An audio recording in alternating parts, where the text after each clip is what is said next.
Hello, and welcome to our Feminism and Vulnerability Meet, a book release for Tara Reade's memoir, Left Out When the Truth Doesn't Fit In.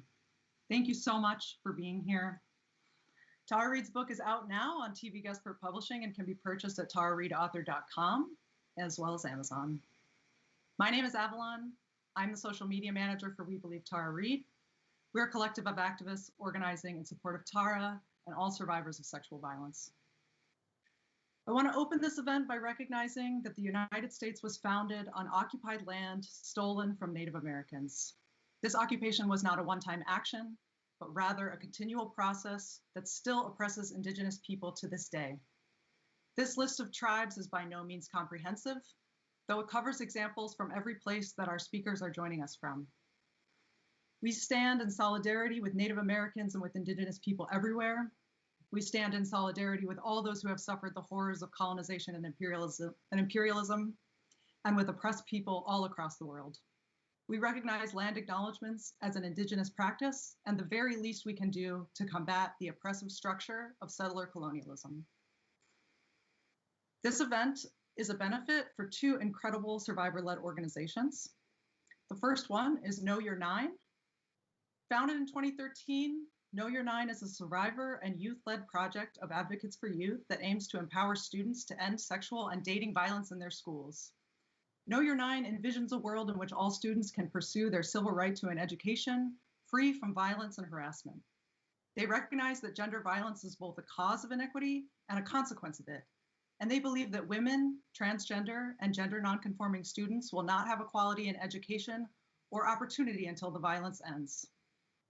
Know Your Nine draws upon the civil rights law Title IX as an alternative to the criminal legal system, one that is more just and responsive to the educational, emotional, financial, and stigmatic harms of violence. Know Your Nine supports the choices that survivors make, whether or not to report and to whom to report, and recognizes that these choices are particularly difficult because our laws and communities offer a severely limited set of options for survivors.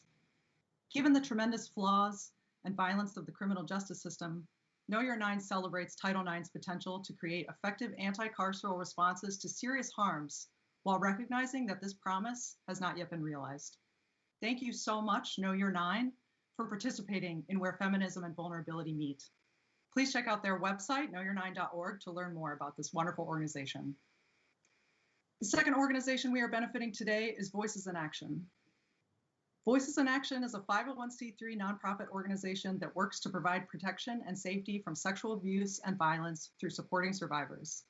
Founded in 2018 by silence breaker Jessica Barth, Voices in Action is committed to providing advocacy and support to victims, empowering survivors, uncovering serial perpetrators, and holding abusers accountable. Voices in Action puts survivors first while providing a holistic and innovative approach toward eradicating sexual harassment, misconduct, and assault, along with providing trauma-informed support. They offer an accessible and safe space to report and timestamp incidents of misconduct and abuse online with a unique system that tracks serial perpetrators. They strive to empower victims and to promote equality, inclusion, and accountability within the industry. Voices in Action was created by survivors for survivors and represents all genders. Their vision is of a world in which no one has their voices taken from them due to sexual violence ever again. Thank you, Voices in Action, for participating in Where Feminism and Vulnerability Meet. Please check out their website, voicesinaction.org, to learn more. I am here today because I am a survivor, and witnessing what happened to Tara Reade when she came forward has shaken me. What happened to Tara Reade should be alarming to all who have felt the lasting effects of sexual violence distort their lives. The first time I was raped, I was 13 years old. The last time I was raped was 5 years ago.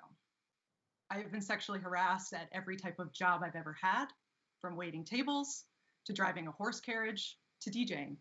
I've been sexually harassed on the street, in public, by strangers, and by teachers in classrooms. But I am not here to relive my sexual trauma for an audience. I am here with a message for survivors.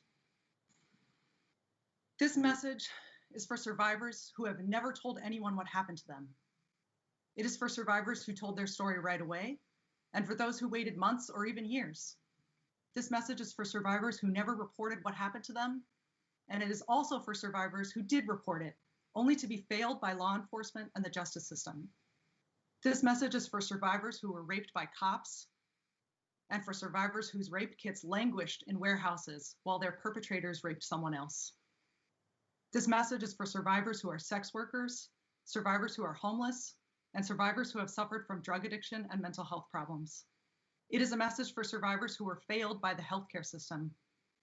This message is for survivors who are neurodivergent, for survivors who are disabled, and for survivors who are chronically ill. This is a message for survivors who are undocumented, survivors who are poor and working class. This message is for survivors who do not have the privilege of being cloaked in the victimhood of whiteness. This message is for survivors who are Black, Indigenous, and people of color, who suffer the trauma of white supremacy every day, only for their trauma to be further compounded by sexual violence. This is a message for survivors who are children, survivors who are men, survivors who are non-binary and gender non-conforming. It is a message for survivors who are transgender, who are queer, survivors who are gay, bisexual, and lesbians, and survivors who are asexual. This message is for survivors whose perpetrators are celebrities, politicians, teachers, mentors, coaches, priests, doctors, and family members. This message is for survivors whose perpetrators aren't known or notable in any way. It is a message for survivors whose careers were derailed, reputations ruined, and dreams destroyed. This message is for survivors who were failed by their communities, their schools, their friends, their families, and their colleagues when they were not believed. This message is for every single person who has experienced the brutality of sexual violence, a brutality that thrives in the white supremacist, heteropatriarchal, capitalist rape culture that this country was founded on. I believe you. It is not your fault, and you are not alone. Thank you. I'd like to introduce now my comrade and my friend, Natalia Taylim. Natalia is an activist, a writer, an advocate, an organizer, and a socialist. She is with me on the steering committee of We Believe Tara Reade, as well as a member of the New York City chapter of Democratic Socialists of America and the Tempest Collective. Please welcome Natalia Taylim. Thank you so much, Avalon, for starting this meeting off in such a powerful way. And I would be remiss if I didn't give Avalon a shout out, because Avalon is nothing short of a force of nature, a superhero, and she really holds down the We Believe Tara crew. I wanted to say a couple of things, because I think that Tara Reade coming forward with her story of sexual assault at her workplace has become a story of non sequiturs in the media. There's been an attempt to silence her by making vicious attacks on her character and her past. And the non sequiturs on their own are just that. They're weak, sniping, and unrelated issues. And together they add up to a cynical play in the all too familiar and infuriating playbook of victim blaming, where a victim is being put on trial for speaking about the violence that they themselves were subjected to. Something essential has been lost in the mainstream discussion. The fact that after Steubenville, after Athlete A, after Me Too, and the list could go on, we still have Kavanaugh sitting on the Supreme Court. We still have a country where 1 in 3 women and 1 in 5 men experience severe intimate partner violence. And there's still more people than we can ever know who struggle with their own personal stories of sexual violence. And now Biden succeeds Trump in the White House. Tara Reade came forward for all of us, for her daughter, and for everyone who thought that their perpetrator was too powerful to be confronted. She spoke her truth because she is brave, because she wants each of us to know, like Avalon so powerfully said, that we are not alone. And yet, somehow this humane act got lost in a collective fear of facing the reality squarely. It got lost in the scrutiny of the irrelevant. It got lost in the non sequiturs. It got lost in large part because the mainstream feminist movement ducked and dodged to ensure support for the Democratic Party candidate, who I would describe as being the lesser of 2 alleged rapists. If sexual violence and sexual assault happens as much as we know it does, then we have to acknowledge that this isn't simply a problem of bad individuals. It's a social problem. It requires us to take a deep dive into the history of comparable struggles against the insidious and silenced social violence that exists every day. The feminism that we need is a feminism that integrates the experiences and the lessons of those who have historically been the vanguard in the fights against racial, gendered, and class violence, the vanguard of those who have sought to raise a voice when there was silence. It requires us to have more patience and more understanding with each other, because the things we are discussing are difficult. And the strategies for how we figure out how victims could be treated better and how we get to the root of the problem are not easy to find. Ruling certain voices out of the conversation, like people have attempted to do to Tara's, just will not do. The stakes are too high and the struggles at hand are too complex. I firmly believe that when mobilized and united and unapologetic, the feminist movement has transformative power. We've seen this power historically, and we've seen it in recent memory. There's been women's strikes in Poland, in Spain, in Argentina, in Russia, struggles that push against the prevailing order. The feminist struggle internationally is a fight for democracy, it's a fight for bodily autonomy, and it's a fight for social transformation. And it can be this type of fight and this type of movement in the United States as well. But it requires us to win more people to this vision, and it requires of us that we stop deferring to the mainstream feminist organizations who have treated our lives and our rights like bargaining chips for political compromise. Tara embodies the refusal to back down even when the personal stakes are nearly unthinkable, and even when the powerful are acting as though they will silence you at all costs. I've had the great honor of standing by Tara as she's navigated this excruciating year with grace. And we would do well to learn from Tara's strength and on her insistence that justice must be served. She's written a beautiful book, and I'm so glad that she gets to share a part of it with you all tonight. So with that, I want to welcome everyone who's watching on the live stream, and I want to give a shout out to our co-sponsors, the Madison Democratic Socialists of America Socialist Feminist Working Group, it's a tongue twister, the Knox Young Democratic Socialists of America, the Tempest Collective, TV Guestbert, and the We Believe Tara organization. There's going to be time at the end for questions and answers from Tara. So if you have questions, put them in the YouTube comments slot, and we're going to make sure to pose those to Tara and get to as many of your questions as we possibly can. And I am extremely honored to introduce our first speaker, Angela Walker, activist, socialist, labor organizer, veteran, and the 2020 vice president. I'm jumping years in the future where we don't have a rape culture, and 2020 vice presidential nominee for the Green Party. So welcome, Angela Walker.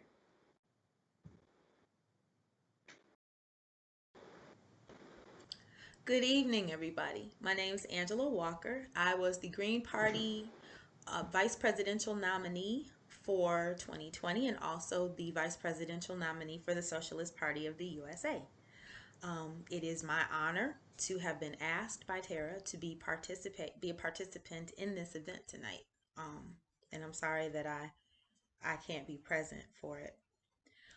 But I want to thank Tara Reade for her courage, because it is no small thing to stand in your bravery day after day after day.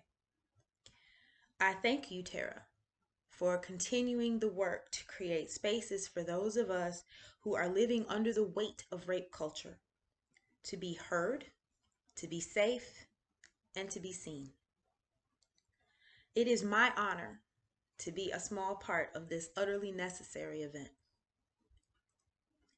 I say that rape culture is a weight because it is. Wikipedia defines rape culture as a sociological concept for a setting in which rape is pervasive and normalized due to societal attitudes about gender and sexuality. There is a lot I can say about this, but I'm going to keep it pithy. To move about the world with this awareness that because you are viewed as less than or somehow weaker, you're fair game to be preyed on, that's very heavy to hold. And I know that everyone who is participating in and sharing this event this evening knows intimately what I am saying. I am thinking of the mosaic of strategies we create to go about our business safely and project that we are no one's prey. The keys clenched between the fingers, the headphones turned up whenever we have to take the train or the bus, the sending out of angry, don't try me energy 5 feet ahead of us, the mean mugging in all public spaces so folks know, stay back. And all the while we are hoping it will be enough.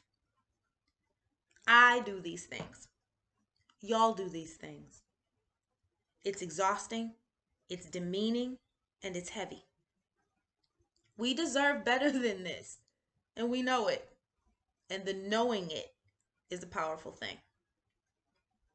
We call out patriarchy as a system of oppression that creates and sustains rape culture.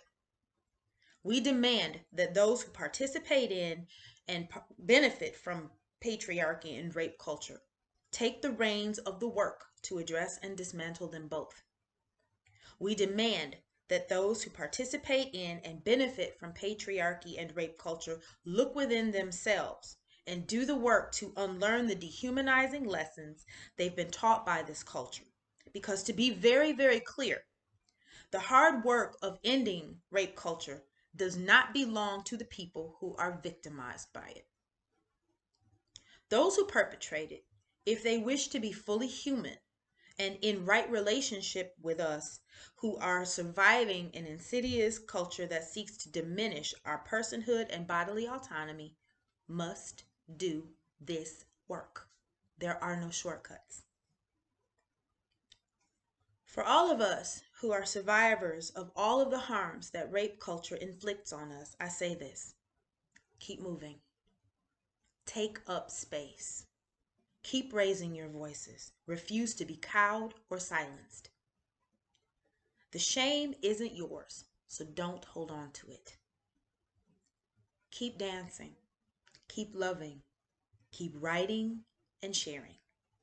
Know that you are loved and supported and held. We will keep fighting against patriarchy and rape culture until we are free of them both.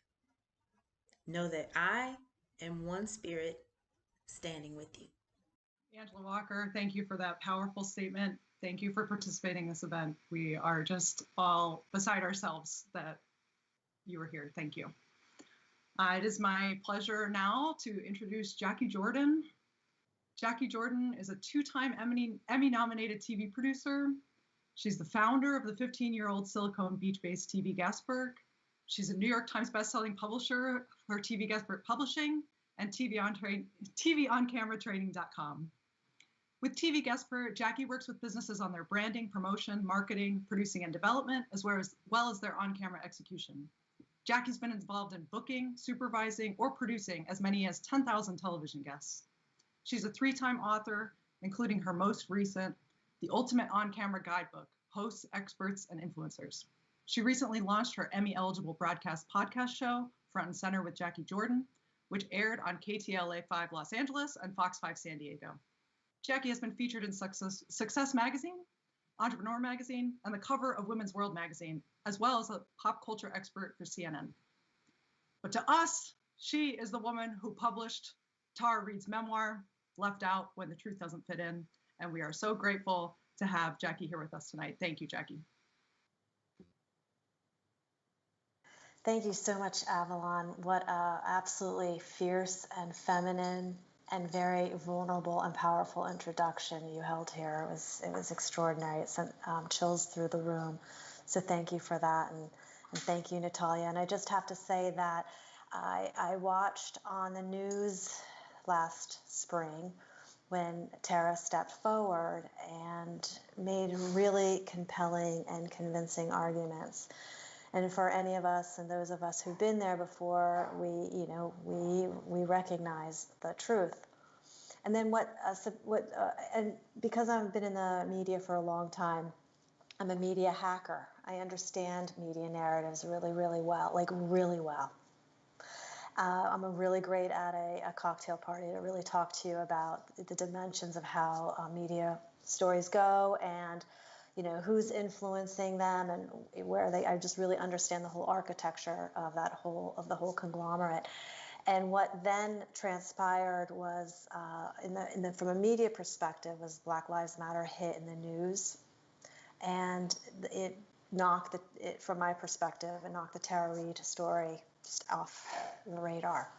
And I had said over the course of my summer, I had said, I really want to find her. I really want to meet her. I want to know who's got her back right now.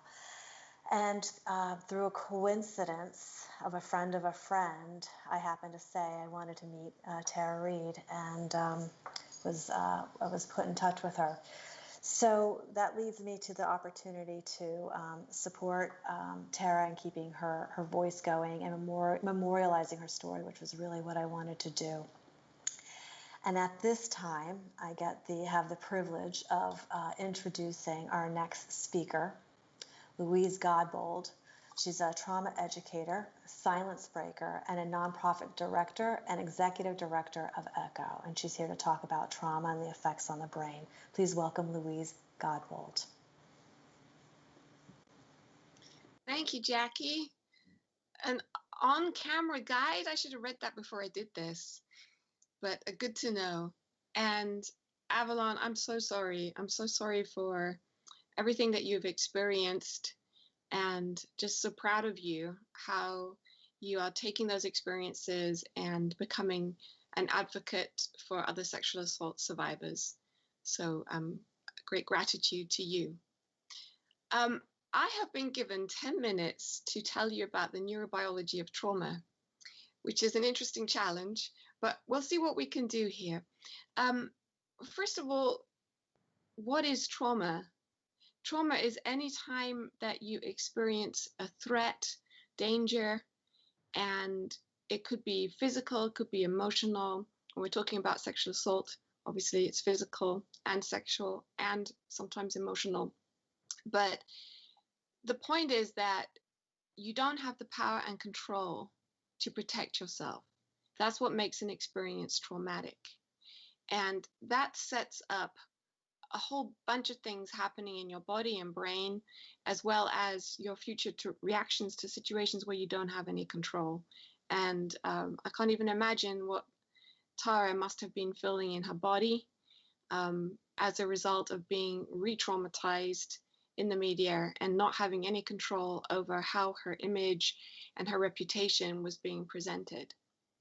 But to break it down in the simplest terms, which, obviously neurobiology is a complex subject, and I am not, full disclosure, a neurobiologist, but this is the layperson's guide, and Sean is going to help me to see if we can actually walk you through some slides, because it's easier if you can visualize it. Do we have the first slide, Sean? Okay.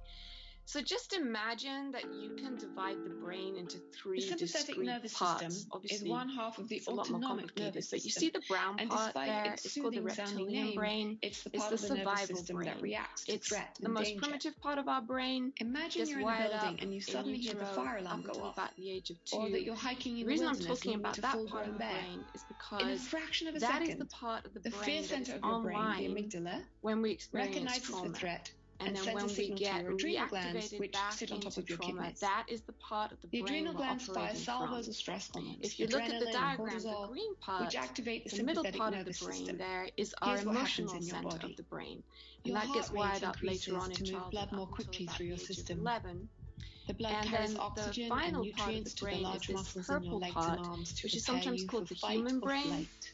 It's the The neocortex, liver is it's the stimulated thinking to brain. release glucose into And the right bloodstream. at the front, This is to provide in energy the and power forehead up the area, muscles.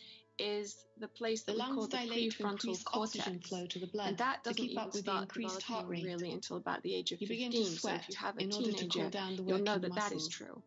This is But, why the palms of your hands get So clammy. that's like a The brief hair on your head and description arms of the stands biology up. of the brain. This is an Then ancient when response trauma meant to make you look happens, bigger to a predator.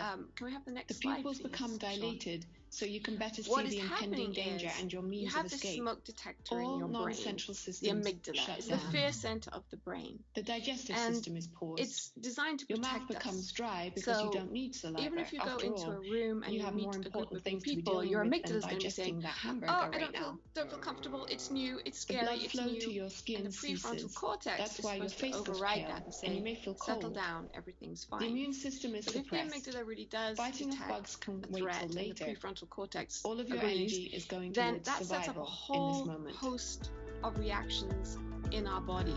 which are supposed to protect us. These are survival responses. The next slide is that up, Sean? We have a video. We have a video which is an animation that explains what happens. I'll hand this over to Sean.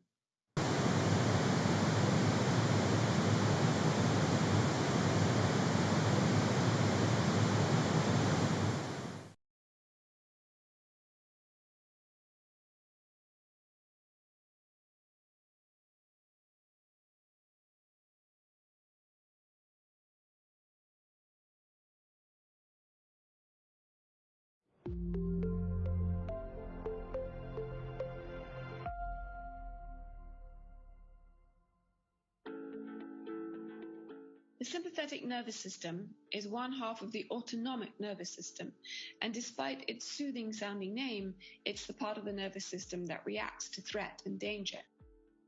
Imagine you're in a building and you suddenly hear the fire alarm go off, or that you're hiking in the wilderness and you meet a full-grown bear. In a fraction of a second, the fear center of your brain, the amygdala, recognizes the threat and sends a signal to your adrenal glands, which sit on top of your kidneys. The adrenal glands fire salvos of stress hormones, adrenaline and cortisol, which activate the sympathetic nervous system. Here's what happens in your body. Your heart rate increases to move blood more quickly through your system. The blood carries oxygen and nutrients to the large muscles in your legs and arms to prepare you for fight or flight. The liver is stimulated to release glucose into the bloodstream. This is to provide energy and power up the muscles. The lungs dilate to increase oxygen flow to the blood to keep up with the increased heart rate. You begin to sweat in order to cool down the working muscles. This is why the palms of your hands get clammy. The hair on your head and arms stands up. This is an ancient response meant to make you look bigger to a predator. The pupils become dilated so you can better see the impending danger and your means of escape. All non-essential systems shut down. The digestive system is paused. Your mouth becomes dry because you don't need saliva. After all, you have more important things to be dealing with than digesting that hamburger right now. The blood flow to your skin ceases. That's why your face goes pale and you may feel cold. The immune system is suppressed. Fighting off bugs can wait till later. All of your energy is going towards survival in this moment.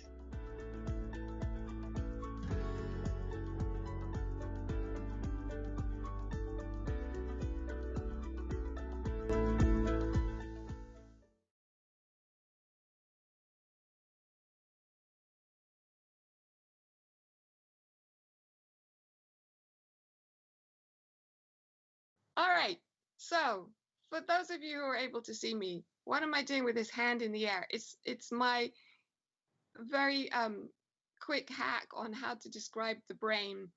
Basically, you have primitive brain, emotional brain, thinking brain. When you experience threat, you're supposed to go into survival mode. The reason being, you've either got to run away or you've got to fight. You don't really have a chance to think about whether you want to create a relationship with this threat or figure out the trigonomic escape route. So the upper parts of the brain are offline and you're just totally in the survival part of your brain. Also, some stuff is going on in your body. The adrenal glands produce all of these stress hormones in order to get you ready to fight or to flight. That's flee. And your heart starts beating faster. Your liver starts producing glucose to give you energy. Your blood pressure increases. Even your pupils of your eyes dilate so you can see better. A lot of things are going on, and we call this the stress response. What's supposed to happen is there's a part of your brain that's sucking up all of these stress hormones, and by that action, it turns off the stress response. The trouble is that it's like putting too much voltage through a light bulb. If it keeps sucking up all of this cortisol, the stress hormone, it blows out. And then you're left in a quandary because you can't shut down the stress sequence And if you do get a burst of adrenaline, a burst of stress hormones, cortisol, etc., then it's really hard for you to calm down quickly because that mechanism is no longer functioning as well. All of this is sounding pretty alarming, but we have to remember there is this thing called neurogenesis, that our brains have the ability to grow new neurons. So it's not like a life sentence that you're forever going to be stuck in this stress sequence. But the thing to take away is it's not in people's imagination. These are real physiological changes. And when you're operating out of the survival part of your brain, it's really, really hard because it's harder to remember things. It's harder to think clearly.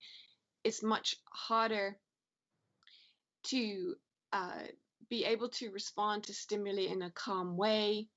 And so many times people are operating with all of these things going on in their bodies and their brains, and they don't even know why. They think they're broken. They think there's something wrong with them. But actually, these are all perfectly normal responses to stress. The thing that is abnormal is whatever this external threat is, whether it's your abuser or what other danger you're facing. I'm not sure how much of that you got. I'm not sure how clear that was. I was waving my hand around. We did have some slides that you may or may not have seen, but do not fear, because if any of this was at all interesting to you and you want to learn more, our website, echotraining.org, we have got free videos, we've got infographics, we've got all kinds of resources. And if you're really interested, we have some online courses that you can work through at a self-paced rate and dig a little deeper into some of these things. I also do some virtual trainings, and most of the time the videos work. So invite you to take advantage of that. So much, Louise. Louise Godbold of Echo Training, echotraining.org, if you want some more information. And thank you so much for that. Up next, we're going to begin the book with the reading of the foreword by Rose Mcgowan, activist, author, actor, survivor, musician, director, and silence breaker. What do you call someone who has been silenced, scorned, hated, dismissed, and terrorized by power? I call her Tara Reade. Many will say Tara wrote this book for profit, and I will say, so what? What if your life history had been twisted to suit a narrative that benefits only the DNC, only Joe Biden? What would you do if at every turn you were being smeared for the benefit and convenience of your rapist? Tara's life has been picked apart and disassembled by wealthy and powerful liars, Democrats who want to retain their power at all cost. What would you do to stop your rapist from becoming one of the most powerful people on earth? Would you go to any length to speak up? Tara would, and Tara has. It takes extraordinary strength and a willingness to take on more trauma. I know this to be true.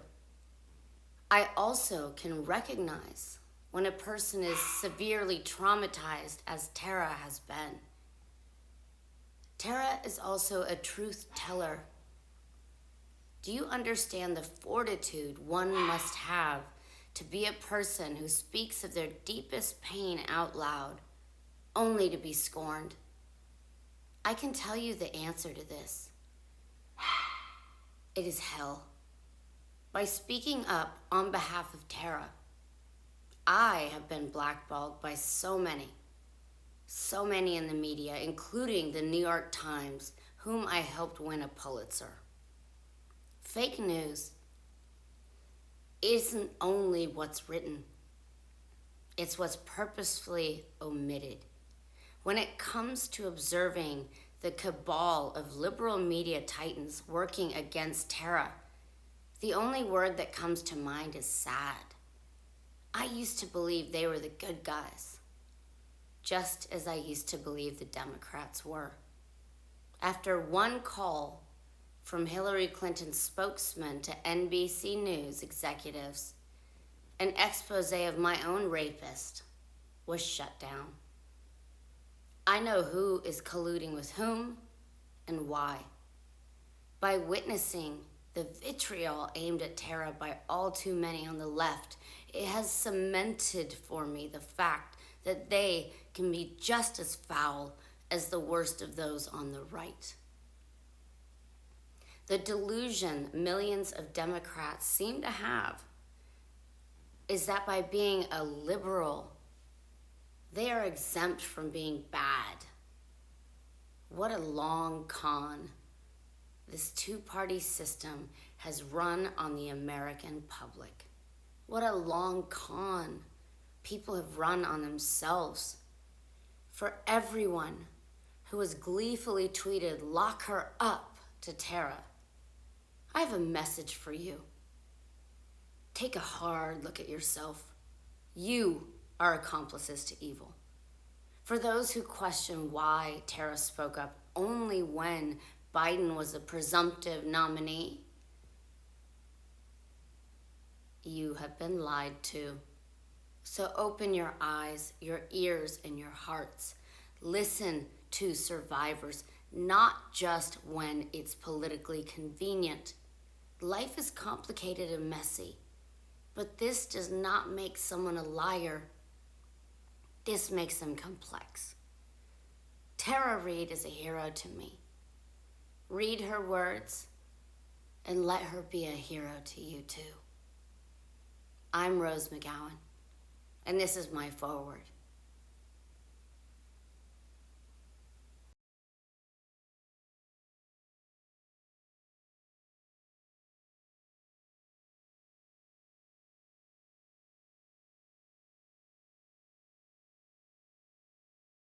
Hey there, my name is Michaela. I am Tara Reade's daughter. I just wanted to hop on here and give a really big thank you to all of those who attended her book launch tonight for her new book, Left Out When the Truth Doesn't Fit In. I also wanted to give a really special thank you to all of the speakers and contributors. You are all so inspiring. I am so proud of my mom for sharing her story in the way that she has, despite all that she has faced. And I really hope that her story is inspiring to all the survivors out there. To all of you, I want you to know that you are supported and you are believed. And to all of you who have read my mom's story, thank you so much. Thank you for believing survivors, and thank you for being on the right side of history. Take care. Thank you so much, Michaela. Thank you, Jackie. Thank you, Louise. Thank you, Rose. Thank you to everyone who's been part of this event so far. We're so grateful to have your words and your experiences here in support of Tara. And it is with that it is my esteemed pleasure to introduce to you author, survivor, and former legislative aide in the U.S. Senate, and also my friend, Tara Reade. Thank you, everybody. Thank you. What a beautiful introduction. And my heart is full seeing my daughter, Michaela, Rose Mcgowan, my archangels, Avalon, Claire, Louise Godbold, who got me through a time when I didn't even know if I could make it. Professor Zankas, who talked to me at one of my lowest points and continues to be a great supporter. Natalia and Jackie Jordan, who found me and dusted off my manuscript and helped me get it ready for the world and put it out there. So thank you, and for all the people behind the scenes, and Sean for doing all the tech and the complexity of this live broadcast. We really appreciate it. For all of you that have come, for our sponsors, for the two organizations that we're raising money for, Know Your Nine and Voices in Action, Jessica Bart, thank you so much for being part of this, for standing by. me and through this. And for all of you that are attending, I know that there are many survivors as well. I know this has been a tough time to watch a survivor come forward and get torn to pieces, but we get up, we brush off, we speak our truth. So with that, I'll start with the introduction of my book, and I'll read some excerpts. My candle burns at both ends. It will not last the night, but my foes, and my friends, it gives a lovely light. Edna St. Vincent Millay. I sat in my car, packed beyond its capacity. My cats howling protests from their carriers. My horse, with a professional hauler, had already been an hour on the road. Pandemic, scandal, death threats, harassment, eviction, loss of work. I suddenly felt all my audacity, my fire, and my strength drained from my body. My tears started to slowly fall. Before I pulled out of the driveway, I saw the deer that would come to my little studio house to peacefully lie near my cat.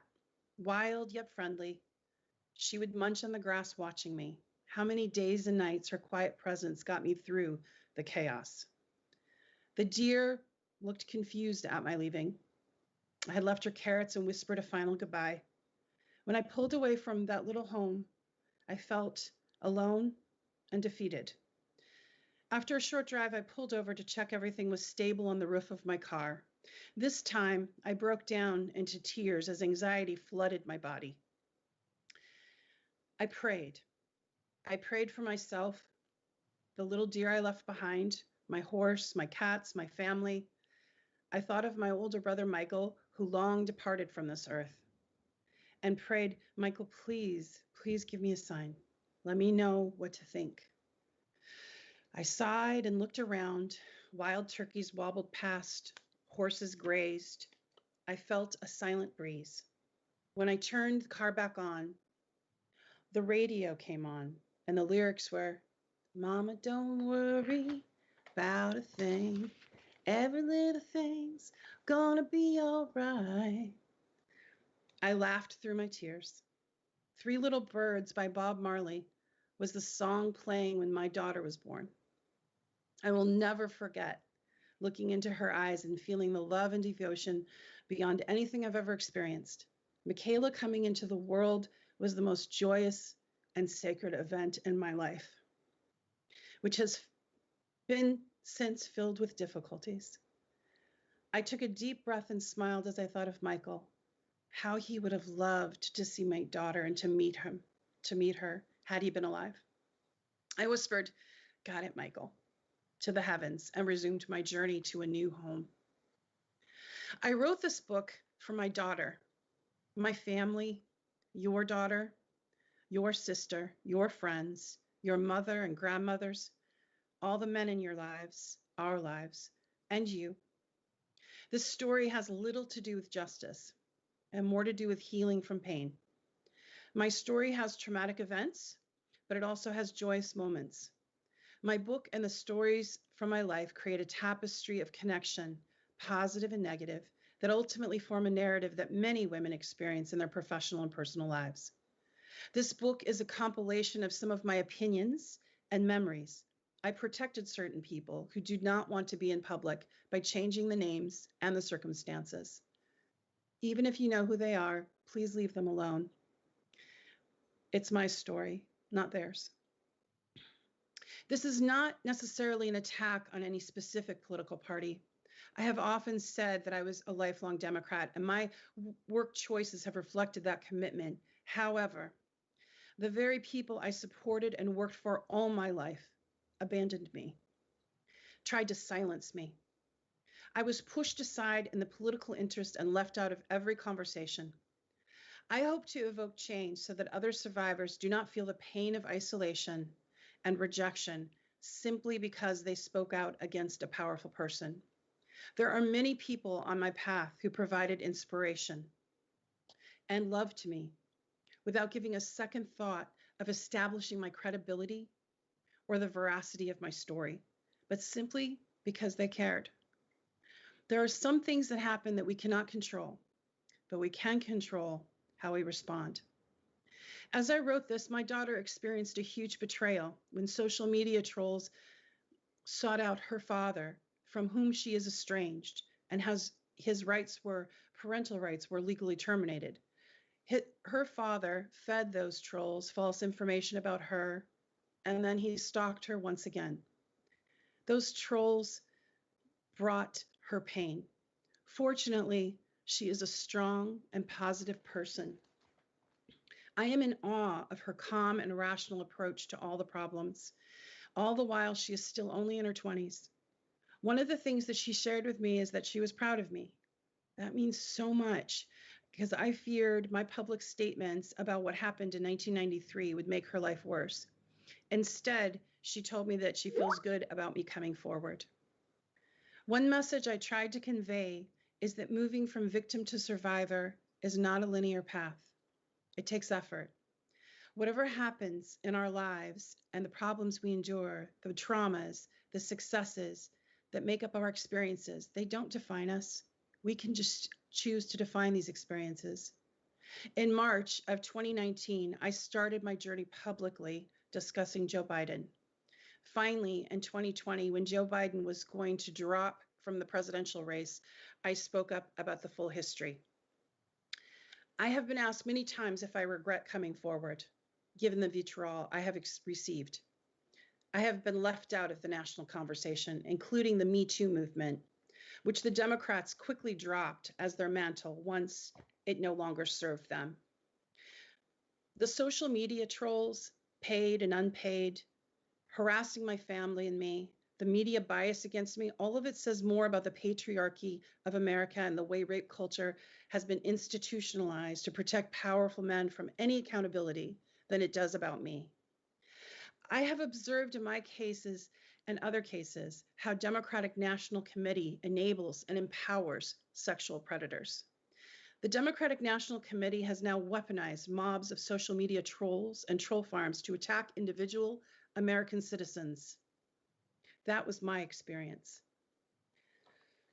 So at what point does the DNC become complicit with sexual violence? When one looks at our two political parties, they are both responsible. It is unconscionable that political organizations are allowed to use resources to attack survivors or anyone on a personal level just because they have opposing view. No political party gets a pass. Sexual violence is a nonpartisan issue. I would say to survivors that when I came forward, there was a perfect storm of barriers that tried to prevent my truth from coming into the light. I don't wish to continue with placing blame, but rather reveal those who participated in my silencing so that we can all learn for the future. I do know if you're choosing to stand and tell your own story to the world, be ready. Be ready for the denials and name calling to be thrown your way. They will feel like glass shards ripping your psyche and tearing the very seams of your heart. Be ready to stand in the firestorm and speak into the void. You may lose everything and gain nothing. Personally, I do not regret 1 minute or one conversation I have had because all of this has brought a deeper learning. I would also advise you to know your rights and to know that for conditions of employment, they should not silence you about sexual misconduct. I experienced deep relief by not keeping a secret for a powerful man. Speak out, be steadfast with your truth, your own sense of self, but know that you will be tested to your very core. The reward is existential, yet complete. The freedom to speak truth to power creates an invisible sanctuary for your soul. I'm going to read chapter 1, just kind of through, and then a couple of pieces that kind of bring it all together of why we named the event, and close out with that. So chapter 1, Terrorized, Scandal in a Pandemic. May you have an interesting life, both a Chinese blessing and a curse. There's a beach in Morro Bay, California, where I used to ride my dappled gray Arabian horse Charisma. When her hooves pounded the sand, her lope made me feel like I was floating. I would lean down and drop my hands down, brushing the surf with my fingers, skimming the foamy wetness of the waves. Charisma would stretch into her stride. Our mutual trust was so complete, I could relax into that ride completely. This singular memory carried me through years of struggle and grief. The day before I left for Washington, D.C. in 1993, I struggled to say goodbye to Charisma, as I knew it would be a long time before I would see or ride her again.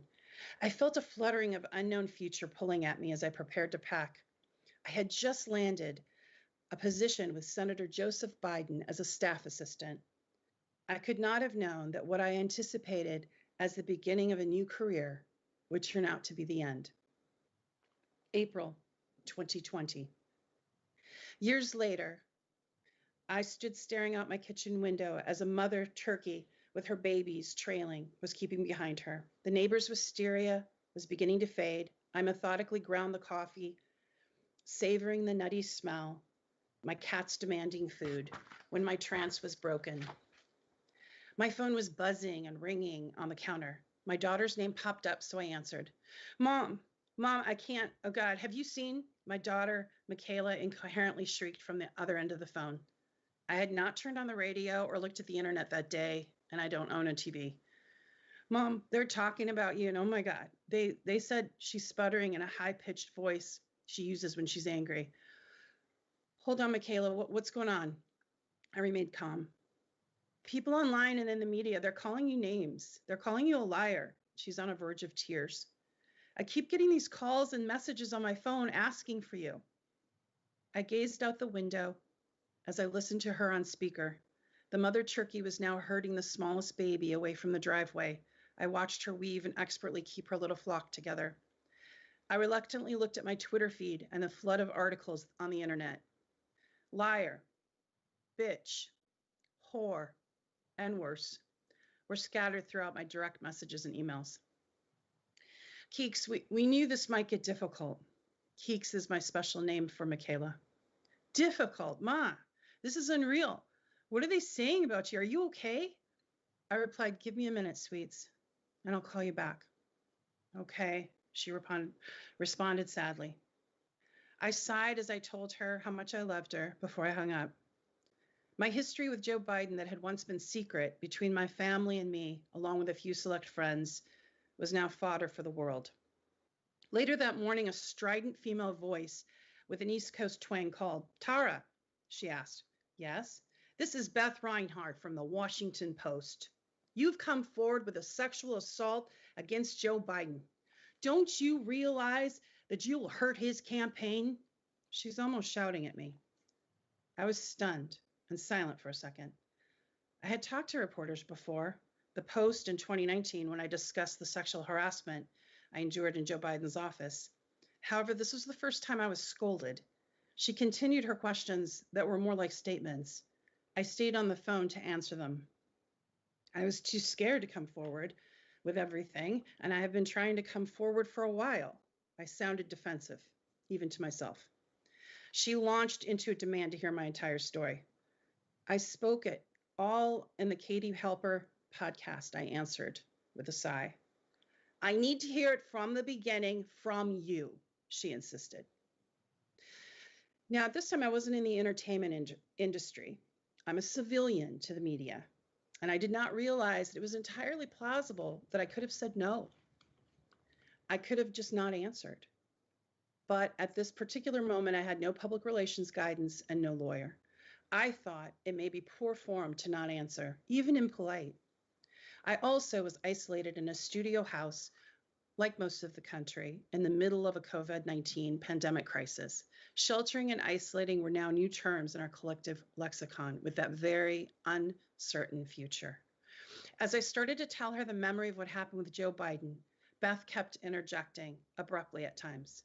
As I approached recounting the assault, my emotions swirled, and I felt a dizzying dread wash over me. I hadn't told the story too many times. In fact, I spent most of my life trying to erase it and all the effects it had on my whole self. Did he move his hands upwards? She asked. I felt a sharp intake of breath. What does that mean? I wondered. Finally, in a more assertive tone, Beth asked, did he touch your clitoris? I stammered as I acknowledged that he had moved his hands upward after he pulled out his fingers. Was she implying that I experienced pleasure, or was she trying to make it sound consensual? What was she trying to say? What did she mean? She repeated her question, which I now heard as an echo. The conversation ended with me sobbing. Oh, Tara, I will call you back. She stated this impatiently in the Eastern affect. She hung up. There was a double click when she disconnected. I went to my bathroom and I retched. I hadn't eaten, so I was mostly dry heaving. I knelt and cried on the bathroom floor. My cat wandered in. His little nose touched me. Out of concern, I picked him up and held him so tight until he finally wriggled out of my reach from the intensity of my emotions. Is this how reporters talk? Was it normal for them to cause trauma with more interviews? Why was she asking me about my clitoris? I felt ashamed by my lack of courage to put her in her place, to tell her to back off. Not too long after this, I realized why she was asking. I watched as the strange conversations began to unfold on social media. Later that same day, I found myself on the phone with another reporter asking for my opinion. Then I came across this tweet from one of the reporters I spoke with. Judging from the position of the female vagina, it will not be easy for anyone to put their finger into a vagina unless there's some cooperation from the female herself. That is why I believe Tara Reade's allegation is false. She's looking for attention. The post was by Richard Comey. I read and reread the offensive post. I read many responses to the awful post. I started to feel numb as my private parts had now become public discussion and debate. Mom, are you doing okay? I saw the latest, Michaela asked on another phone call. No. Yes, I'm trying. I'm trying to move through this. Oh, wow, I replied. I just can't believe they're discussing you in this way. She sounded incredulous and angry. I decided, talking to her, I wanted to lighten the conversation. Well, I said, I guess the man in the article claims he's an expert on consent-based positions, like a vagina whisperer or something. I laughed at the absurdity of my own joke. I received a horrified silence from Michaela, who soon broke her silence and reminded me, Mom, you're using humor as a defense mechanism again. You need to process this trauma. It's only a mechanism if you laugh, I answer. Finally, Michaela chuckled. Anyway, honey, I know this is super cringe. Mom, don't say cringe, she interrupted. I laughed and remembered as a teenager her scolding me or rolling her eyes when I would try to use expressions like lame or sketch as if they were still popular. Quit trying to be cool, Mom, she would say when I took her to school. Well, perhaps my vagina wanted to say something to the world, I said philosophically, again trying to lighten the mood. Oh my God, Mom, that is so cringe. Do not say the word vagina before coffee. She's finally laughing now, and the tension and sadness has evaporated. I made a mental note, adding it to my forbidden terms list. Have you heard from Colin? She asked about my younger brother. Yes, he didn't know what to say. He's absorbed in the new stay-at-home guidelines. His gigs were canceling through June. Wow, Michaela answered. Love you, honey. Love you, Mama. I have to go to work. Call me later. For all my bravado and the jokes, I was deeply humiliated by the posts and the articles. None of the recent events felt amusing. It all brought to the surface the deep and painful trauma that I had denied a very long time. However, I also did not want to stay in a perpetual state of angst. I wanted to come forward with dignity, and the reality was I was feeling quite undignified. I went to sit outside my little studio house, thankful for the quiet and the nature around me. The little deer I called Babushka, with the white hair around her face, walked near me. I scattered carrots on the ground for her. She was wild and timid, her wise eyes fixed on me. She lay down quietly by the fence. demonstrating her trust while munching on her snack. I set down my phone and breathed the warm air. The deer's quiet presence soothed me in the morning. My cat lay down at my legs. I braced myself for the coming days. Suicidal thoughts and other side effects. There should be a warning label for coming forward about powerful men. The warning label should read as follows. Side effects may cause loss of job, loss of housing, loss of career, loss of relationships, suicidal thoughts, invokes death threats from others, triggers irrational cravings for cheese curds and chocolate and other comfort foods. Oh, and it can cause depression. A New York Times reporter almost killed me. Not on purpose, maybe, but she picked up where Beth Reinhardt of the Washington Post left off and tried to destroy my credibility. Lisa Lair of the New York Times used her personality to gain my trust and then betrayed both my daughter and me in the most horrible way.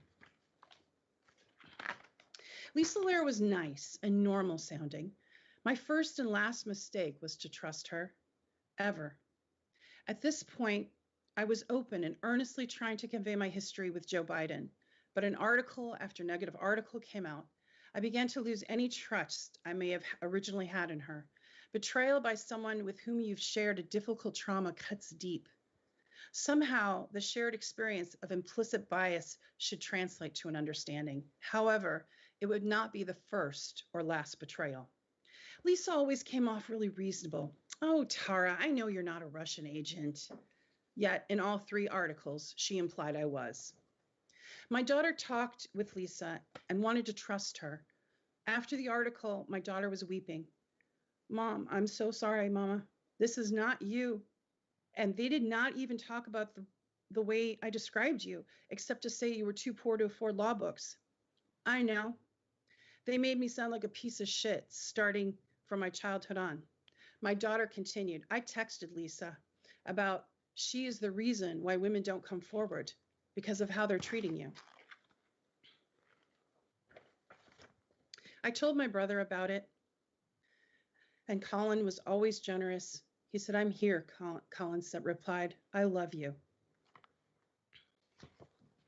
By the third New York Times article, I knew it was going to get uglier as the attacks continued. The press likes to play the game of omission. They omitted supporters, interviews. They omitted my accomplishments, praise, and successes. They amplified negative online rumors, debt, bankruptcy, and divorce. They even shamelessly wrote blatant lies and amplified the voices of bottom feeders.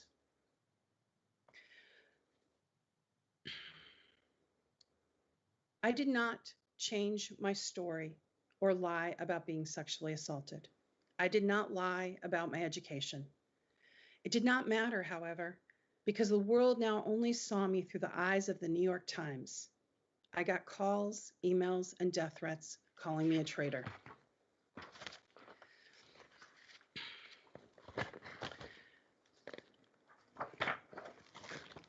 During this difficult time, there was one very prominent person that came forward and reached out to me.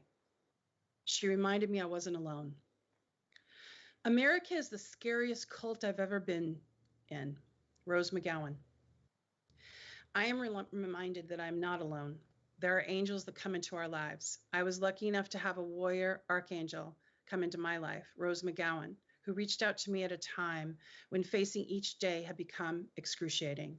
Rose saved my life.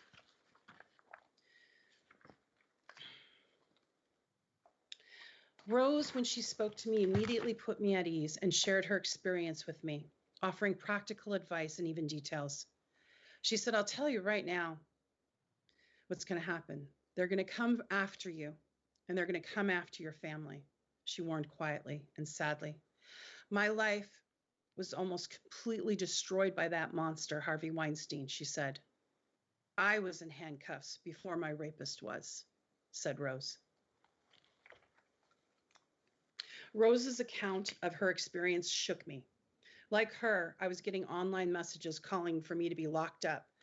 Those Democrats trolled and mined information of anything in my past that would help them make a case to incarcerate me.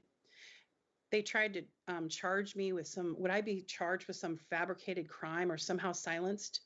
Months later, there would be accusations that I had committed felony perjury as an expert witness. I did not. Imagine coming out about a powerful person's crime and wondering if you're the one who's going to be arrested at any moment. There were other women, journalists, who stuck their neck out on the line for me, like Katie Halper, like Amy Goodman from Democracy Now! And there was one who I always kind of had a low-key girl crush on, and that was Megyn Kelly. Megyn Kelly is powerful, intelligent, and independent. She's also an American.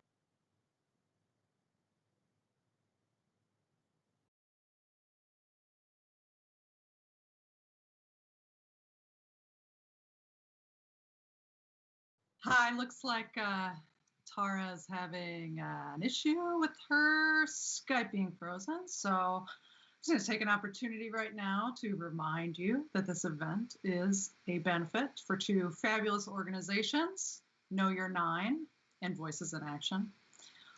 We did not want to turn anyone away for lack of funds, and that's why the door entry fee was a sliding scale. So some of you may have come for free. Some of you may have paid the suggested donation of $5.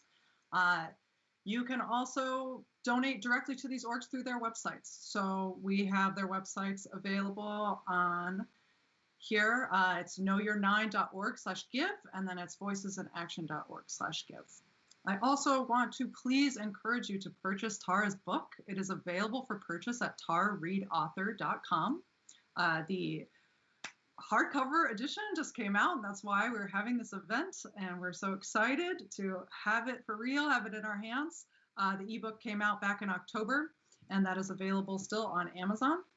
So check out tarareadeauthor.com. Tara also has some social media for her other page. So she has an Instagram, and that's at Tara Reade Author, and she's also on Facebook at Tara Reade. So you can search for both of those and check out her website, tarareadeauthor.com, where you can purchase her book, Left Out When the Truth Doesn't Fit In. It sounds like Tara may have lost power. So, Natalia, maybe we should go to both of us and we can talk about the sponsors a little more and go over some of the questions that don't pertain specifically to Tara. Yeah, that sounds great. We'll do another shout out to our co-sponsors, the Madison Democratic Socialists of America Socialist Feminist Working Group, and the Knox Young Democratic Socialists of America. We can get some of the collective juices flowing from some of the experts on here. Let's see. I'm just looking through the questions.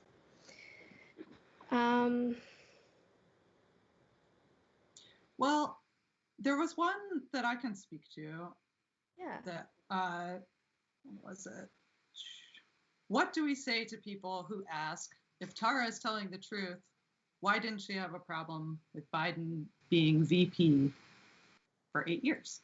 So we can talk about that. And I would like to also say that we have talked about this a lot on the Tara Reade Truth Twitter page. And I hope you'll give us a follow at Tara Reade Truth. And it's also we're also one of the sponsors of this event. So we've done a few threads about that, about why survivors don't, sometimes keep a relationship with their perpetrator or speak highly of them and all these things. And this is actually really common behavior among survivors.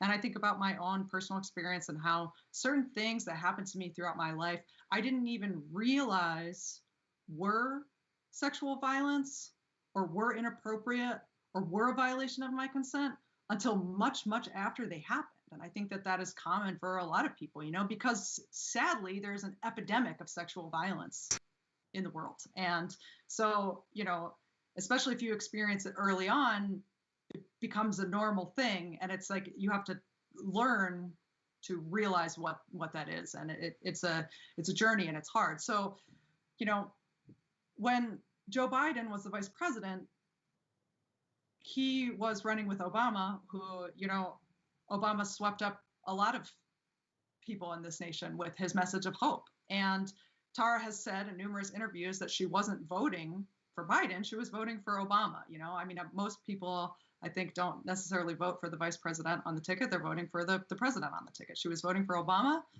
And the other part of it is Joe Biden was VP before Me Too went viral. And you have to look at this in the larger cultural context, there just wasn't really a mechanism for survivors to report this stuff prior to Me Too going viral. Of course, you can go through the usual channels of reporting to law enforcement, et cetera, but those don't always work out well for survivors either. So I really think that to say, why didn't Tara come forward when Biden was VP really ignores what we know about survivor behavior and what we understand about all these things. And if anyone else wants to touch on that, I'd love to hear your thoughts. Yeah, I also think this is something that came up with Anita Hill as well. They were like, well, why didn't you say something sooner? It's like the reason why Tara came forward at this time is because the person who assaulted her was running for as Tara's put it before, the highest body of the land. Like, wouldn't that make you also want to come forward at that time? To me, it kind of makes sense. Looks like Tara is back. I am. Let me get myself, my light blew a fuse. So I had to quickly learn how to use the fuse box. Great job. Yeah. I guess all this power, right? Tearing down rape culture is like knocking out the electricity. So here we are. I'm back. Can you see me okay? Okay. All right. I was introducing Megyn Kelly, who is powerful, intelligent, and independent. She's an American journalist, attorney, and TV anchor and host. She is who I want to be when I grow up, except she's a few years younger. I have many female heroes. She's one of them. Megyn Kelly is in esteemed company with my great-grandmother Jane, my mother, my daughter, Rose Mcgowan, Ethel Kennedy, Carol Lombard, Amelia Earhart, and Boudica. I was surprised and pleased to get her direct message one morning and then speak with her on the phone. How are you doing, lady? Megyn asked. I'm well. Well, it's hard, I said, trying not to sound flustered. The day before her call, I had received a death threat. The things were intense with the news media. I was canceling my scheduled interview with Chris Wallace. He was gracious and forthcoming in every conversation. But after being up all night and having law enforcement make calls, having to deal with law enforcement, I did not feel poised for an interview. Megyn and I talked for a while, and something about her just felt familiar. I immediately felt at ease, not to mention a little starstruck. I asked, I was wondering, would you like to do the interview with me? I had wanted you to interview me for a while. Megyn paused. Well, thank you, but a platform? I could tell she was thinking out loud. Do you know Rich McHugh? Now, Rich McHugh had done 3 articles about me in the Business Insider. Although I never knew if he believed my story or not, I learned that when you didn't know, when the reporters were neutral, that's a good thing. I said, do you know Rich McHugh? I asked. She answered, yes, I worked with him. She sounded enthusiastic at his name. I said, if he's willing, would you all do a piece? Oh, yes. And let me look into it. I have an idea. People have often asked me why I chose Megyn Kelly. And the reason I chose her was because she wasn't affiliated with any of the major networks that are now very politically divided.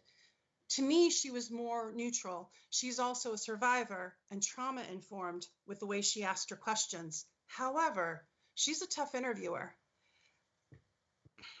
When I arrived at the interview, Rich was warm and gracious as he greeted me.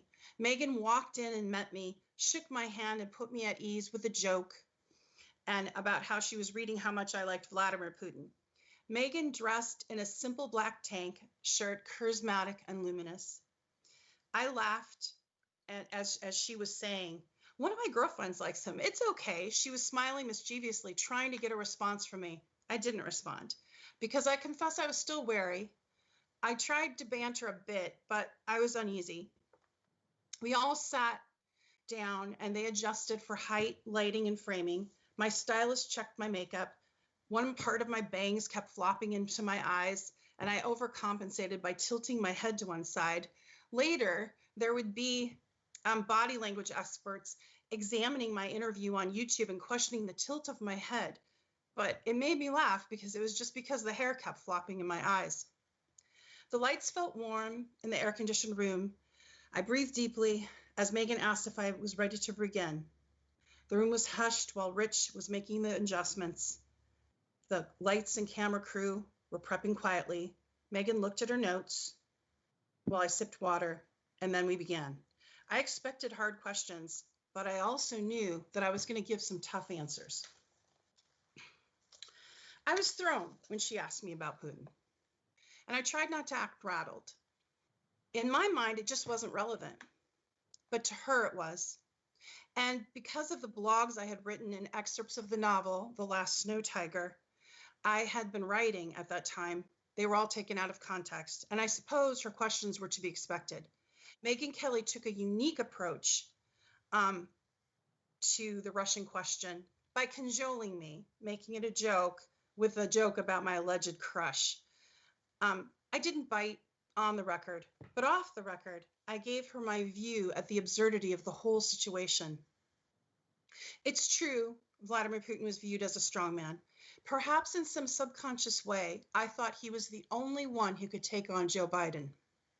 There was always this part of me, for better or for worse, that wanted to be saved from the situation with Biden, to witness some justice rendered. However, I would come to terms with navigating this on my own way because you can't rely on a man, real or fantasy, to save me or anyone else. There was no knight in shining armor waiting in the wings. I had to go on my own hero's journey or live in denial. I did both. And this is where my feminism and my vulnerability met. Thank you. I have gotten a lot of questions about some of the things I wrote, and it's interesting, all the scrutiny, because as all of this was unfolding, I think Joe Biden was asked maybe twice about what happened in 1993. And now that he's president of the United States, he hasn't been asked at all, not once. Anyway, I want to thank you for taking the time. That's a little excerpt of the reading and an explanation of why we called it Where Feminism and Vulnerability Have Met. And so I'm going to ask Avalon Claire to round out with questions. Okay. Thank you, Tara. Seriously, thank you for reading that. I have read your book lots of times now, and I am just touched by how much it affected me to hear you reading it. You know, I mean, you are so funny. Not that the subject matter is funny, but you are so funny. You're such a funny person, and I really feel like the minimizing and victim blaming and smearing of you just doesn't give people this this view into who you really are, which is just such a generous and kind and funny and wonderful person. So that was great. Thank you. I think we went over one question while you were dealing with your power. And I think Natalia has one now that she's ready to go with, right? Okay. Yeah, sure. And thank you so much, Tara. Congratulations on your book. I really hope everyone buys it. And you got a little glimpse of how beautifully written and how powerful it is. And I know it resonates with people because there's people on the YouTube right now who are asking questions and who support you and who want to engage. And so I'm going to read the first question. How does one regain what one's assailant has taken from them? I call myself a survivor, but I often feel so shattered. That's a powerful question. And I said earlier in the book, it's not linear. There are days when I feel like there's part of me that could take on the world and I'm healing. And then there are days in fact, I had a day last week where I'm crying and at the side, I have to pull over the side of the road and, and because it's all coming back. So what I would say is just be patient with yourself, be gentle with yourself. And also know that by integrating the trauma and working through it, by allowing those feelings to come like almost like ocean waves and riding those waves out, that it leads to a deeper understanding of yourself and your own strength. That's what I would say. It's a beautiful, beautiful answer. This has been so emotional from top to bottom. Thank you, everyone, for being here and for being involved sincerely. We have another question. How do you take care of yourself when your perpetrator is mentioned in the news or in passing? Too many of us were violated by powerful people, and it can be incredibly triggering. It is. And you know what? I call Lou Godbold a lot. And Professor Zenkist and Natalia and Avalon and Jackie too. I message her. What I would say is you develop that support system, right? And if you're in a place where you don't really have that support system, you have to find it within yourself. It's just really important to acknowledge it. I turn off the news when I can't take it anymore. There's part of me that's sort of numb to it now. And then remember, he was vice president, so I heard his name a lot during that time, and it was a very emotional time. In fact, one of my friends, I had confided in her about the assault during the time he was vice president, and it was very conflicting for me because I was a huge Obama fan. So I voted for Obama, even though Joe Biden was on the ticket, but it was a hard time. And then professionally, I didn't want people to know, since he was the author of the Violence Against Women Act. And this is where many things can be true at once. Here he was being held up as this, savior for women and the author of the Violence Against Women Act. But I had experienced him in a very different way through the sexual harassment and sexual assault. So it was very hard. And professionally, sometimes I felt so ashamed. I did not want people to know that it happened. So I covered and pretended that I supported him when I didn't. And my close friends and family knew the truth. But that's, it's hard. All I can say right now is that it is unconscionable that we're rewarding predators. My story came forward in long enough time that there were other choices for the Democratic nominee. There were other better choices, even putting my story aside. And you'll notice he has broken every single promise, and he hasn't even been in office 3 months. So I can tell you from personal experience that he's not what he seems. And it's hard, to move forward with that knowledge, to listen to your perpetrator be hailed as the savior of America's soul and all of that nonsense. But deep down, he knows the truth. He knows what he did. And I'm not the only one that he did it to. There were 7 other brave women that came forward as well.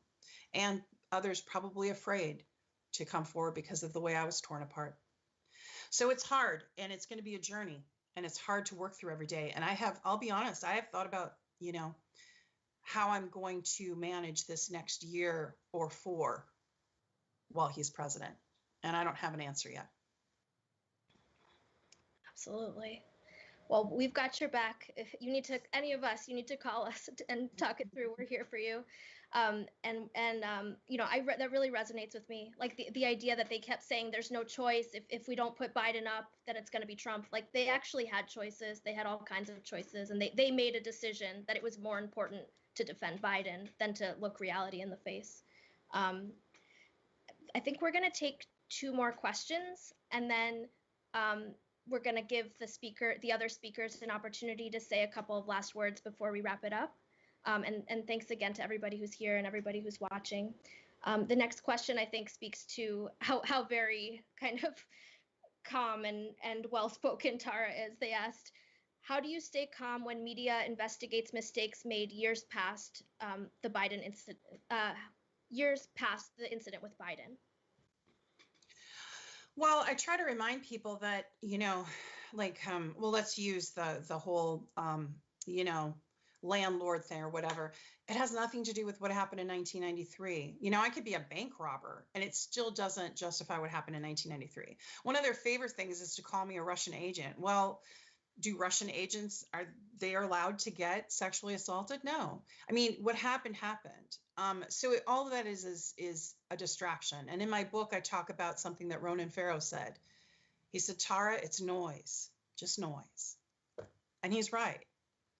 You know, I think that everyone makes mistakes. And in a way, it was kind of freeing. It's like, you know, I was able to be open and just be myself and say, yeah, you know, I wasn't rich. I'm not wealthy. So they tried the class shaming on me. Well, there's a lot of struggling people, especially right now. There's nothing to be ashamed of. And I don't know why in our country we shame people that are poor, like it's something bad or something they did wrong. It's ridiculous. No one should be shamed for being who they are. And so really, I'm hoping it'll lead to a deeper conversation, and that the next time a survivor comes forward about a powerful person, you know, these tactics won't be used, or at least there'll be a better conversation about trying to use, you know, rape myths. Thank you, Tara. Whew, we got a lot of questions, and I know we're behind, so I'm going to rattle another one off.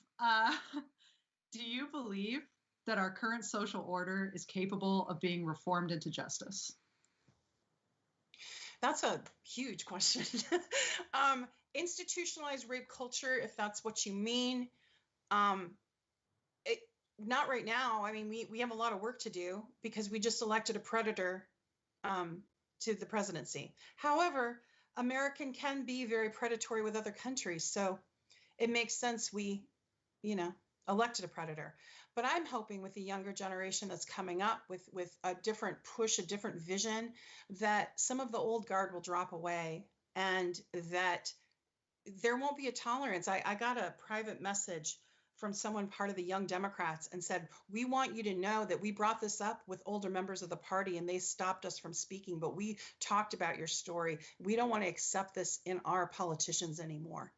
So I think there's going to be a reckoning someday.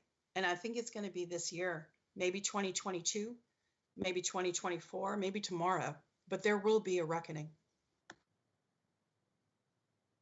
Absolutely. Yeah, I think that the younger generation has seen this play out over a period of time. Absolutely. There's one last question just to like veer it towards some of the more kind of healing aspects of things that you raised, and then we'll kick it back to people. And I'm so sorry to the questions we didn't get to take up. Hopefully we can do another event like this sometime. Tara can answer more questions. What degree of closure have you been able to achieve in spite of broken justice processes? Any advice for others seeking this in spite of structural failures? Well, this is a big shout out to Avalon and to Jackie Jordan, because writing my memoir, you know, first of all, Avalon creating that, I believe Tara Reade, and creating a network of supporters lifted me and took me to a really good healing place. And then Jackie taking on my book when I was radioactive, or maybe I still am. I like to think I'm not, but who knows? But she took on that project when no one else really would. And, you know, that was huge. Writing that book was very cathartic. I had kept journals and recordings, and I was keeping track of what was happening. And writing is healing for me. Being with my horse is another thing, walking the woods. But, you know, I would say that's, you know, the path that I chose to take. And, you know, the healing part comes differently for different people. I'm not going to get closure. I'm not going to have a Weinstein moment. All right. There's just not going to be that for me. My abuser's not going to go to jail. He's going to be president of the United States. He is. So I have to adjust to that reality and really focus my energy on other people that I can help. So I'm not so much focused on what I can't help about my own situation, but more about what I can do for others and the people coming behind me. And, you know, the structure and support that's been given to me by Lou and Professor Zankas and all the speakers here, and, you know, you out there that are watching, has made all the difference. So thank you.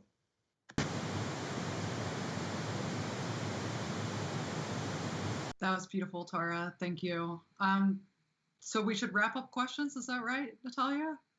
You know what, Tara? I'm just gonna ask you one more because it's a good one. It's a good one, okay? And then we'll wrap it up. What are 3 random things that make you happy or bring you joy? Well, it's not random. My daughter. I hear her voice, and my horse, and my kitties, dogs, any kind of animals, actually. Those are 3 things. Awesome. Well, this is amazing. And Natalia, we want to everyone's going to talk for to say some closing words, right? Do you want to start, or should we do full panel? Jackie, I'd like to pass it on to you if you'd like to say something. Well, thank you so much for including me and putting it in such a big event. And Tara, I mean, I have the utmost respect for you.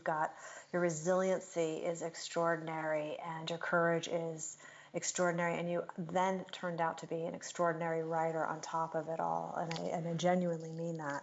When we agreed to do the book and pull it together in such a short period of time, I had no idea you were so prolific and just a really, really great writer. But I was definitely touched, by your courage, and I did not appreciate the shutdown that happened last spring when you told your story. I didn't feel you got fair justice at that at all, and so that's why I, through divine intervention, I was able to find you and get your book and story told. But you're resilient, and you've got an amazing crew here. I have been so extraordinarily impressed with Avalon and her advocacy for you and her talent. And you've got a really great team. It's like truly amazing. So thank you for including me.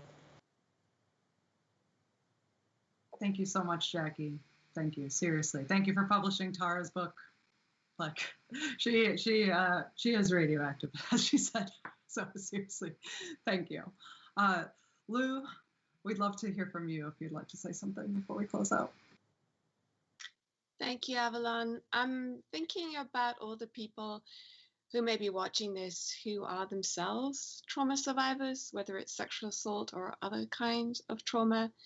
And I've been G'd up to fight against sexual assault, and I've also been touched by Avalon and her disclosing what had happened to her, as well as, of course, listening to Tara's words, which are beautiful and evocative. And I'm wondering if other people are also feeling these churning emotions. And what I would really like to do right now is to say, if your nervous system is activated, and maybe that's a good thing. Maybe you're going to put your energy into joining a group, fighting against injustice. But if you want to sleep tonight and you're not feeling so good about being quite so activated, then it would be a good idea just to do whatever helps calm down your nervous system. And you'll notice I put my hand on my heart. That's one way of doing it. Gestures can help. Breathing can help for some people. Taking a walk can help. Having a warm cup of tea or a cold drink of water. I just really encourage everyone to take care of themselves and to know that you're special and you deserve to be seen and to be heard. And we support you and everybody who has gone through trauma. And don't let any more damage happen to you. Look after yourselves. Find some way to help your body in this moment. Thank you, Lou. That was really beautiful. And thank you for the times you were on the other end of the phone when I was really falling apart. So I want to close out, if that's okay. And I want to say thank you to all the people who have made this possible, to Sean, who's in the background doing the tech madly and scrambled when my power went out. Thank you. and to each one of the speakers, to the two organizations that we are supporting tonight, Title IX, the Know Your Nine, and Avalon will speak more about how to reach them, and also Voices in Action. And thank you, Jessica Part, for being part of this. To the survivors that are watching, I've gotten your messages. To those who had questions, my DMs are open on Twitter. You're welcome to DM me and I will answer you questions. I'm hoping to write more and I'm hoping to do more for everyone. And I just want to say this was a beautiful healing event in of itself. And thank you for coming. It's so lovely. And all of you are. And I'm going to hand it over to Avalon. Thank you. Thank you, Tara. Thank you, Jackie. Thank you, Louise. Thank you, Anthony. Thank you, Natalia. Thank you, Sean. Thank you to Rose Mcgowan. Thank you to Angela Walker. Thank you to Tempest Collective. Please check them out. They publish amazing articles. An article that Natalia wrote is up on Tempest, and it's just incredible. Please check out TV Guestpert, who also helped put on this event that Jackie is the CEO of. And please check out Tara Reade Truth. I'm on the steering committee. We meet every week. We meet with Tara. We work directly with Tara. We are advocating on behalf of Tara and all survivors of sexual violence, because the fight for Tara is a fight for all survivors. And when you disparage Tara, you disparage me as a survivor, you disparage all survivors of sexual violence. So check us out on Twitter at Tara Reade Truth. And also check out Tara's author website, tarareadeauthor.com, where you can buy her book, Left Out, When the Truth Doesn't Fit In, which I designed the cover for. And thank you to the other two organizations who sponsored the Madison Democratic Socialists of America Socialist Feminist Working Group, of which I am a part. We're awesome. Check us out. And also Knox College Youth DSA. Thank you so much. Love to see the young people get involved with this. This was amazing, and we're just so grateful. I'm so grateful to you, Tara, for speaking truth and for coming forward. You're an inspiration to so many, and nothing can silence the truth, and nothing can stop the fight that we are fighting for you. Thank you.